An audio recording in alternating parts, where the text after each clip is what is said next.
સુરતમાં ડાયમંડ બોર્ડ્સને ધમધમતું કરવા માટે કહેવાય છે। ગૃહ રાજ્યમંત્રી હર્ષ સંઘવીની અધ્યક્ષતામાં બેઠક થઈ। સુરત ડાયમંડ વેપારી અને અગ્રણીઓ સાથે બેઠક થઈ હતી। બેઠકમાં રાજ્યસભાના સાંસદ ગોવિંદભાઈ ઢોળકી પણ હાજર રહ્યા। ગૃહ રાજ્યમંત્રીએ જણાવ્યું છે કે જાન્યુઆરી 23ના રોજ મોટા પાયે હીરા વેપારીઓ મૈદરપુરાની ઓફિસો બંધ કરીને ડાયમંડ બોર્ડ્સમાં સ્થળાંતર કરશે, જેનાથી નાના વેપારીઓ દલાલોને એક જ કોમ્પ્લેક્સમાં કામ કરવાનો સૌથી વધુ લાભ મળશે અને હીરા બજાર વિશ્વભરના વેપારીઓ માટે એક પ્રેરણારૂપ પણ કેન્દ્ર બનશે।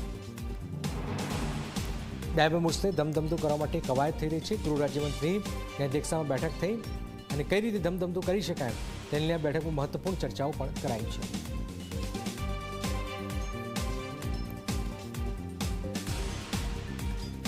સૌ વેપારીઓએ સાથે મળીને નક્કી કર્યું છે કે મહાસુદ પાંચમ એટલે કે 23મી જાન્યુઆરીએ ખૂબ મોટા પાયે સૌ વેપારીઓ સાથે મળીને મૈદરપુરા અને બીજી ઓફિસો બંધ કરીને સુરત ડાયમંડ બોર્ડ્સ ખાતેની પોતાની ઓફિસમાં એ લોકાર્પણ કરશે, મુહૂર્ત કરશે અને જે દુનિયાનું સૌથી મોટું કોમર્શિયલ સેન્ટર બનાવ્યું છે, આ દુનિયાભરના લોકો માટે એક પ્રેરણારૂપ છે।